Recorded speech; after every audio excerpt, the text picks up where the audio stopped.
Hello and welcome to Box Office Receipts for the weekend of January 18th, 2019. This week we've got some bombs to talk about, so let's get right into the top 5. In first place for the second weekend in a row is Glass with $19 million, now with a total of $73.5 million so far. In second place again is The Upside with $12.2 million with a total of $63.1 million. It only had a small 12% drop compared to last weekend, which is really shocking. In third place again is Aquaman with $7.3 million and a total of $316.5 million.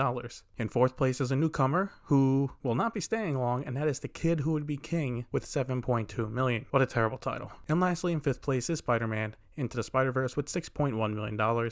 With a total now of $169 million. Spider-Man here is holding like a champ. So compared to my predictions, I did not do great, with only getting 2 out of 5 right. I did not expect the newcomers to do well, but not just outright bomb either, especially in a weak weekend. Remember, first place here is Glass at $19 million, so not a big weekend. Oh yeah, I should also mention the other movie that opened up, Serenity.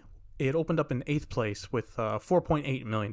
So Serenity bombed hard, and Kid Who Would Be King bombed even harder though because of its budget. That movie has a budget of $60 million, and right now that's going up against a $7.2 million opening. Yikes. Otherwise though, in better news, Spider-Man is holding like a champ. Aquaman is now the highest grossing DC movie ever worldwide, and Warner Brothers is already talking to James Wan about getting him to do Aquaman 2. What a shock. And for Glass, the expectations were that it would drop actually a bit more due to word of mouth, but it did not, and it held pretty well and is doing okay. It's not making as much as Split right now, but again, with a $20 million budget, it is making a solid profit right here. Moving over to worldwide numbers, Glass has made $89.1 million internationally, so that puts it at $162.6 million worldwide. A movie that has gone mostly unnoticed though is Escape Room. On a $9 million budget, it has made $47.9 million domestically, $28.5 million internationally, for a worldwide total of $76.4 million. This movie seems to have decent word of mouth, and it's a good start of the year for Sony.